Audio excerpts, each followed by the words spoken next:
बच्चों, कैसे हैं आप सभी। उम्मीद करती हूँ आप सभी बहुत ही अच्छे होंगे और अपनी पढ़ाई पर भी अच्छे से ध्यान दे रहे होंगे। तो बच्चों, हिंदी व्याकरण में अपना ज्ञान बढ़ाते हैं और शुरू करते हैं हमारा अगला अध्याय, जिसका नाम है शब्द निर्माण, उपसर्ग, प्रत्यय और समास, जिसे अंग्रेजी में word formation, prefix, suffix and compound भी कहते हैं। तो पहले हम बात करेंगे उपसर्ग, प्रीफिक्स के बारे में कि ये क्या होते हैं। देखिए, पढ़िए और समझिए। तो यहाँ पे हमें चित्र दिए गए हैं, ठीक है, इनको हम देख लेते हैं और नीचे हमें कुछ शब्द दिए गए हैं, उनको भी हम समझ लेते हैं। कम जमा जोर हो जाता है कमजोर, उप जमा हार हो जाता है उपहार। उपयुक्त दोनों शब्द कमजोर तथा उपहार शब्दांशों से जोड़कर बनाए गए हैं। कम तथा उप शब्दांशों से जुड़ जाने से क्रमशः मूल शब्द जोर तथा हार में परिवर्तन आ गया है। ऐसे शब्दांश उपसर्ग कहलाते हैं। जो शब्दांश मूल शब्द से पहले जुड़कर उस शब्द के अर्थ में परिवर्तन ला देते हैं, वे उपसर्ग कहलाते हैं। तो उपसर्ग जो होते हैं, ये शब्द के, मूल शब्द के कहाँ लगते हैं, पहले लगते हैं और उसमें उसके अर्थ में एक परिवर्तन आ जाता है। ठीक है, तो याद रखना, उपसर्ग जो है ये शब्द के पहले लगते हैं। उपसर्ग के भेद, काइंड्स ऑफ प्रीफिक्स। उपसर्ग के 4 भेद होते हैं। संस्कृत के उपसर्ग, हिंदी के उपसर्ग, उर्दू के उपसर्ग, उपसर्ग की तरह प्रयुक्त होने वाले संस्कृत के अव्यय। संस्कृत के उपसर्ग के बारे में पहले जान लेते हैं। उपसर्ग अर्थ उदाहरण: अभि, सामने पास, अभियोग, अभिनेता, अभिनय, अभिलाषा, अनु, सामने पीछे, अनुरूप, अनुज, अनुगमन। अप, बुरा, हीन, अपयश, अपमान, उपकार, अव, बुरा, नीच, अवशेष, अवगुण, अवनीति, अवसान, दुर, बुरा, कठिन, दुर्जन, दुर्बल, दुर्दिन, दुर्गुण, दुर्लभ, नहीं, अभाव, अज्ञान, अधर्म, अनीति। अन, नहीं, अभाव, अनादर, अनुपस्थिति, अनादि। अति, अधिक, अत्याचार, अत्यधिक, अत्यंत। अधि, ऊपर, समीप, बड़ा। अधिपति, अधिकारी, अधिनायक, अधिकरण, निहि। अच्छी तरह, निवास, निवेदन, निबंध, निरोग, निवारण। निर, निषेध, रहित, निर्जन, निर्धन, निर्बल, निर्दोष, निरपराध। परा, उल्टा, पीछे, पराक्रम, पराभाव, पराजय, पराकाष्ठा। परि, सब ओर, परिणाम, परिवर्तन, परिचर्चा, परिक्रमा। प्र, आगे, अधिक, ऊपर, प्रबल, प्रचार, प्रगति, प्रसार। प्रति, ओर, हरेक, विरोध, प्रत्येक, प्रतिकूल, प्रतिबिंब, प्रतिकृति। अब आते हैं हिंदी के उपसर्ग पर। ये क्या होते हैं? औ, हीनता रहित, औघट, औगुण, औतार। नी, निषेध रहित, निडर, निकंपा, निहत्ता। भर, पूरा, भरपेट, भरपूर, भर सक। कु, बुरा, कुकर्म, कु, ढंग, कुसंगति, कुरूप। दु, बुरा, हीन, दुबला। अध, आधा, अधपका, अधकचरा, अधखिला, अधमरा। अन, अभाव, निषेध, अनजान, अनपढ़, अनहोनी, अनबन। उ, अभाव रहित, उजाड़, उऋण। उन, एक, कम, 29, 59, 19, 39। अभाव, निषेध, अचेत, अछूत, अचूक और अकाज। अब आते हैं उर्दू के उपसर्ग पे। अन, नहीं, अभाव, अनादर, अनुपस्थिति, अनादि। अति, अधिक, अत्याचार, अत्यधिक, अत्यंत। कम, थोड़ा, कम सिन, कम अकल, कमजोर, कम कीमत। ना, नहीं, अभाव, ना पसंद, ना लायक, ना समझ, ना चीज। बेरहित, बेखटके, बेदाग, बेइज्जत, बेकाबू। ब, अनुसार, के साथ, बखूबी, बतौर, बनाम। बा, के साथ, बाइज्जत, बा कायदा। बद, बुरा, बदनाम, बदतमीज, बदकिस्मत, बदहजमी। ला, अभाव, बिना, लाइलाज, लावारिस, लापरवाह, लापता। खुश, अच्छा, खुशकिस्मत, खुशबू, खुशखबरी, खुशनसीब। गैर, भिन्न, गैर कानूनी, गैर सरकारी, गैर जिम्मेदारी, गैर मुल्क। हम सार्थ, हम सफ़र, हम जोली, हम उम्र, हम दर्द।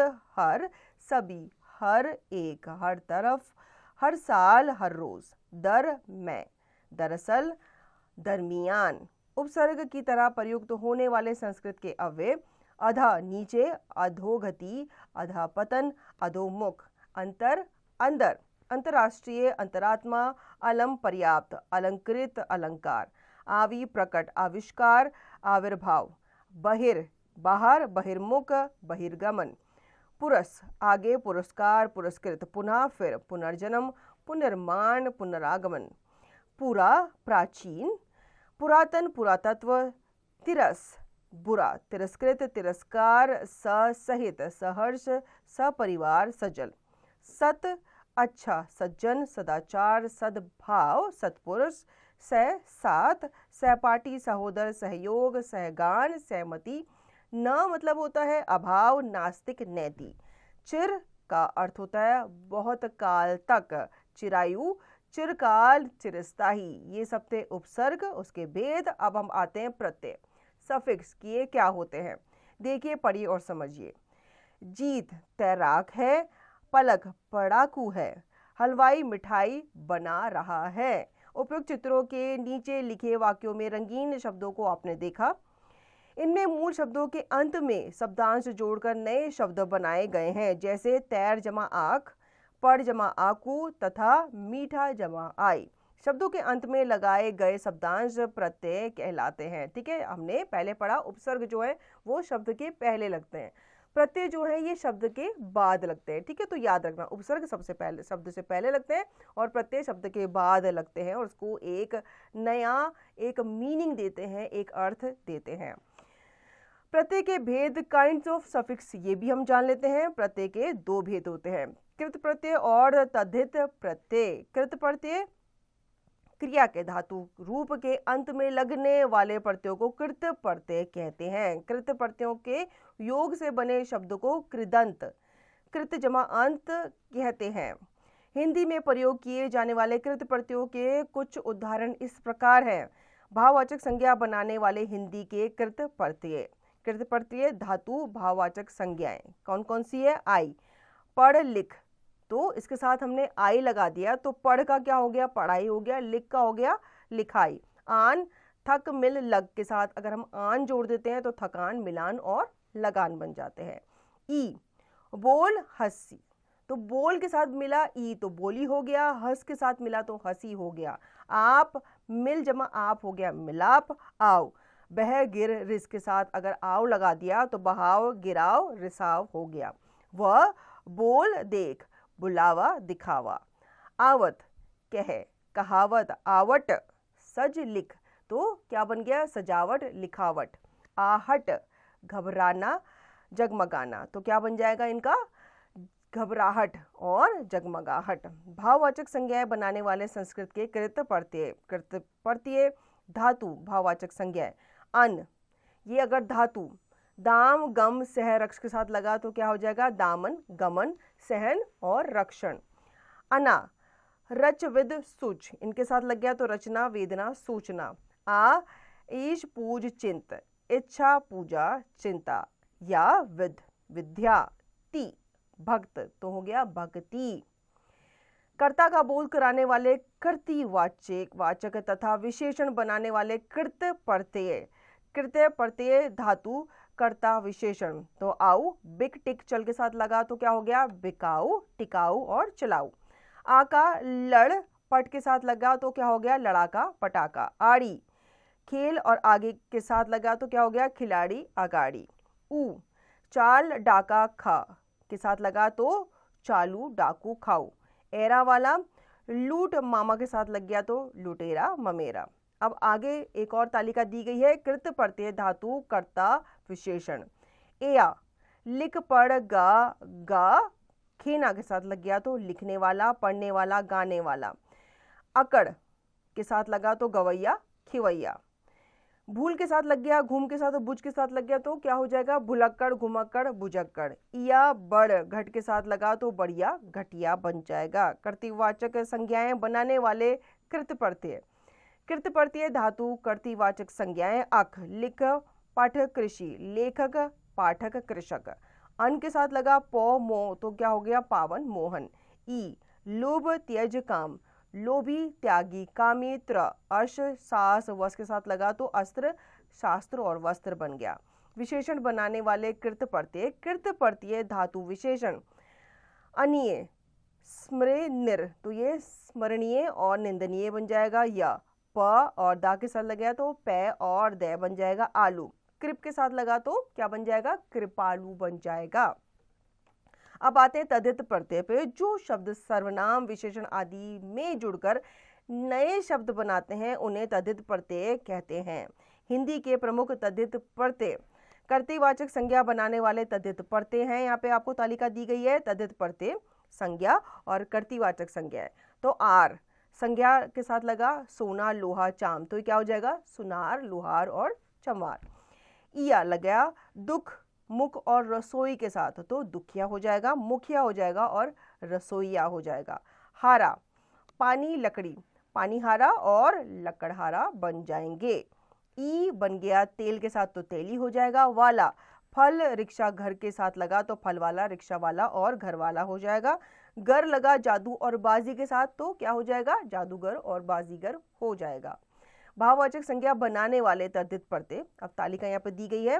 तद्धित प्रत्यय विशेषण संज्ञा भाववाचक संज्ञा आई चतुर, बुरा, पंडित, भला, इनके साथ लगा तो क्या हो जाएगा चतुराई, बुराई, पंडिताई, भलाई। ई खेत, नरम, गरम के साथ लगा तो खेती, नरमी, गर्मी। ता लघु, मधुर, सुंदर के साथ लगा तो लघुता, मधुरता, सुंदरता। आपा बूढ़ा, पूजा, मोटा, बुढ़ापा, पूजापा, मोटापा। आस खट्टा, मीठा के साथ लगा तो खटास, मिठास बन गया। आहट कड़वा, चिकना के साथ लग गया तो क्या हो जाएगा कड़वाहट, चिकनाहट। पन लड़का, बच्चा और बालक के साथ लगा तो क्या हो जाएगा लड़कपन, बचपन और बालकपन। अब आते हैं संबंधवाचक तद्धित प्रत्यय पर। तद्धित प्रत्यय संज्ञा संबंधवाचक आल, ससुर, ससुराल बन जाएगा। हाल नानी के साथ लगा तो ननी हाल बन जाएगा। एरा मामा, फूफा, चाचा के साथ लग गया तो ममेरा, फुपेरा और चचेरा बन जाएगा। विशेषण बनाने वाले तद्धित प्रत्यय। तद्धित प्रत्यय संज्ञा विशेषण। ऊ बाजार के साथ लग गया तो बाजारू हो जाएगा। आ प्यास, प्यार, भूख के साथ लगा तो प्यासा, प्यारा, भूखा हो जाएगा। ई धन, दुख, लोभ, क्रोध के साथ लगा तो धनी, दुखी, लोभी, क्रोधी हो जाएगा क्रमशः। ईला सज, रंग के साथ लगा तो क्या हो जाएगा सजीला, रंगीला। लू श्रद्धा, कृपा और दया के साथ लग जाएगा तो क्या हो जाएगा श्रद्धालु, कृपालु और दयालु। अब आते हैं संस्कृत के प्रमुख तद्धित प्रत्यय की तरफ। भाववाचक संज्ञा बनाने वाले प्रत्यय। तद्धित प्रत्यय विशेषण संज्ञा भाववाचक संज्ञा, तो इसमें इमा अगर महा गुरु के साथ लगा तो महिमा और गरिमा हो जाएगा। तव बंधु, गुरु और पुरुष के साथ लग जाएगा तो क्या हो जाएगा बंधुत्व, गुरुत्व, पुरुषत्व। ता मधुर आवश्यक के साथ लगा तो क्या हो जाएगा मधुरता, आवश्यकता। ये स्वास्थ्य, पंडित और धीरे के साथ लग जाएगा तो क्या हो जाएगा स्वास्थ्य, पंडित्य और धैर्य। अब आते हैं कर्तृवाचक संज्ञा बनाने वाले तद्धित प्रत्यय पे। तद्धित प्रत्यय संज्ञा कर्तृवाचक संज्ञा। ई सुख और शास्त्री के साथ लग जाएगा तो सुखी और शास्त्री हो जाएंगे। क लिपि, पाठक और लेख के साथ लग जाएगा तो लिपि, पाठक, लेखक हो जाएगा। पुल्लिंग के स्त्रीलिंग बनाने वाले तद्धित प्रत्यय। तद्धित प्रत्यय पुल्लिंग स्त्रीलिंग। आ छात्र, सूत, बाल, इनके साथ अगर लग गया तो छात्रा, सुता, बाला हो जाएगा। ई ब्राह्मण, पुत्र के साथ लग जाएगा तो ब्राह्मणी और पुत्री हो जाएगा। आनी इंद्र और भव के साथ लग गया तो इंद्राणी और भवानी हो जाएगा। विशेषण बनाने वाले तद्धित प्रत्यय। तद्धित प्रत्यय संज्ञा विशेषण। एक दिन, समाज, इतिहास के साथ लग गया तो दैनिक, सामाजिक और ऐतिहासिक बन जाएगा। इत पुष्प, फल, आनंद के साथ लगा तो क्या बन जाएगा पुष्पित, फलित और आनंदित। ये अगर भारत, राष्ट्र और जाति के साथ लग गया तो क्या बन जाएगा भारतीय, राष्ट्रीय, जातीय। ईन ग्राम, रंग, कुल, ग्रामीण, रंगीन और कुलीन बन जाएगा। मान अगर आप श्री बुद्धि के साथ लगाएंगे तो श्रीमान और बुद्धिमान हो जाएगा। वान अगर आप धन, पुत्र और बल के साथ लगाएंगे तो धनवान, पुत्रवान, बलवान हो जाएगा। शाली बल और शक्ति के साथ लगाएंगे तो बलशाली और शक्तिशाली हो जाएगा। क्रिया विशेषण बनाने वाले तद्धित प्रत्यय। तद्धित प्रत्यय संज्ञा विशेषण, क्रिया विशेषण। तह विशेष स्व और धारण के साथ, साधारण के साथ लग गया तो विशेषतः, स्वतः, साधारणतः लग जाए बन जाएगा। तया साधारण विशेषण, विशेष और सामान्य के साथ लग जाएगा तो क्या हो जाएगा साधारणतया, विशेषतया, सामान्यतः। था सर्व, अन्य, सर्वथा, अन्यथा। पूरक, पूर्वक, विधि दया के साथ लग गया तो विधि पूर्वक, दया पूर्वक हो जाएगा। अब हम बात करते हैं समास की, जिसे हम कंपाउंड भी कहते हैं। देखिए, पढ़िए और समझिए। देश के लिए भक्ति, घोड़े पर सवार, चार राहों का समूह। उपयुक्त चित्रों के साथ शब्द समूह दिए गए हैं। इन शब्द समूहों को कम से कम शब्दों में संपूर्ण अर्थ प्रकट करना समास का मुख्य उद्देश्य है। जैसे देश के लिए भक्ति, देशभक्ति। घोड़े पर सवार, घुड़सवार हो जाता है। चार राहों का समूह क्या कहलाता है? चौराहा कहलाता है। तो इसको क्या कर दिया? छोटा कर दिया। किसके द्वारा? समास के द्वारा। समास का अर्थ है संक्षेप, अर्थात दो या दो से अधिक शब्दों के मेल द्वारा निर्मित नए शब्द को समास कहते हैं। समस्त पद क्या होता है? समास की प्रक्रिया से बनने वाले शब्द को समस्त पद कहते हैं। जैसे राजकुमार, त्रिफला, गुरु दक्षिणा, पथभ्रष्ट आदि। समस्त पद का विग्रह करके उसे पुनः पहले वाली स्थिति में लाने की प्रक्रिया को समास विग्रह कहते हैं। जैसे राजाकार कुमार, तीन फलों का समूह, गुरु के लिए दक्षिणा, पथ से भ्रष्ट आदि। समस्त पद में मुख्यतः दो पद होते हैं, पूर्व पद तथा उत्तर पद। पहले वाले पद को पूर्व तथा बाद वाले पद को उत्तर पद कहा जाता है। जैसे पूजा घर, पूजा जमा घर, पूजा के लिए घर। समस्त पद पूर्व पद उत्तर पद। ठीक है, जो पहले आता है वो पूर्व पद, जो बाद में आता है वो उत्तर पद होता है। और इससे जो आप तोड़ के बनाते हो उसे समास विग्रह कहते हैं। घुड़सवार, घोड़ा जमा सवार, घोड़े पर सवार। समस्त पद पूर्व पद उत्तर पद समास विग्रह। अब समास के भेद जान लेते हैं। Kinds of compound. समास के 6 भेद होते हैं। तत्पुरुष समास, अव्ययभाव समास, द्वंद्व समास, द्विगु समास, कर्मधारय समास और बहुव्रीहि समास। इनको विस्तार पूर्वक जान लेते हैं। तत्पुरुष समास क्या होता है बच्चों? जिस समस्त पद में दूसरा पद प्रदान हो तथा विग्रह करने पर कारक के विभक्ति चिन्ह आए उसे तत्पुरुष समास कहते हैं। जैसे समस्त पद समास विग्रह। ग्रामगत, गांव को गया। राजकन्या, राजा की कन्या। देशभक्ति, देश के लिए भक्ति। रोग मुक्त, रोग से मुक्त। वनवास, वन में वास। युद्धवीर, युद्ध में वीर। कारक के अनुसार तत्पुरुष समास के 6 भेद होते हैं। कर्म तत्पुरुष, करण तत्पुरुष, संप्रदान तत्पुरुष, अपादान तत्पुरुष, संबंध तत्पुरुष और अधिकरण तत्पुरुष। कर्म कारक की विभक्ति को का लोप। समस्त पद समास विग्रह। धन प्राप्त, धन को प्राप्त। पद प्राप्त, पद को प्राप्त। वन गमन, वन को गमन। स्वर्गगत, स्वर्ग को गया। करण कारक की विभक्ति से के द्वारा का लोप। समस्त पद समास विग्रह। जन्म आंध, जन्म से अंधा। तुलसीकृत, तुलसी द्वारा कृत। दिनचर चरित, दिनकर द्वारा रचित। हस्तलिखित, हाथ से लिखित। संप्रदान कारक की विभक्ति के लिए का लोप। समस्त पद समास विग्रह। जेब खर्च, जेब के लिए खर्च। दीवार घड़ी, दीवार के लिए घड़ी। युद्ध भूमि, युद्ध के लिए भूमि। विद्यालय, विद्या के लिए आलय। अपादान कारक की विभक्ति से का लोप। समस्त पद समास विग्रह। धनहीन, धन से हीन। नेत्रहीन, नेत्र से हीन। सेवानिवृत्त, सेवा से निर्वृत्त। ऋण मुक्त, ऋण से मुक्त। संबंध कारक की विभक्ति का, की, के का लोप। समस्त पद समास विग्रह। कर्म शिक्षा, कर्म की शिक्षा। पितृभक्ति, पिता की भक्ति। गृहस्थ जीवन, गृहस्थ का जीवन। राजपुत्र, राजा का पुत्र। अधिकरण कारक की विभक्ति में पर का लोप। समस्त पद समास विग्रह। आत्मविश्वास, आत्म पर विश्वास। ग्रामवास, ग्राम में वास। घुड़सवार, घोड़े पर सवार। धर्मवीर, धर्म में वीर। अव्यय भाव समास क्या होते हैं? जिस समास में समस्त पद में से पहला पद अव्यय प्रदान हो और समस्त पद भी अव्यय बन जाए या क्रिया विशेषण का कार्य करे उसे अव्यय भाव समास कहते हैं। जैसे समस्त पद समास विग्रह। आजीवन, जीवन भर। बेकसूर, बिना कसूर के। आमरण, मरण तक। बेमतलब, मतलब के बिना। घर घर, प्रत्येक घर में। बेवजह, बिना वजह के। यथा विधि, विधि के अनुसार। यथा शक्ति, शक्ति के अनुसार। यथा नियम, नियम के अनुसार। रातों रात, रात ही रात में। द्वंद्व समास, जिन समस्त पदों के दोनों पद प्रधान होते हैं और विग्रह करने पर और तथा एवं अथवा या इत्यादि समुच्चय बोधकों का प्रयोग किया जाता है उन्हें द्वंद्व समास कहते हैं। जैसे समस्त पद समास विग्रह। अन्न जल, अन्न और जल, अमीर गरीब, अमीर और गरीब, दाल रोटी, दाल और रोटी, तंत्र मंत्र, तंत्र और मंत्र, देश विदेश, देश और विदेश, लाभ हानि, लाभ और हानि, माता पिता, माता और पिता, पाप पुण्य, पाप या पुण्य, लेना देना, लेना या देना, सुख दुख, सुख और दुख।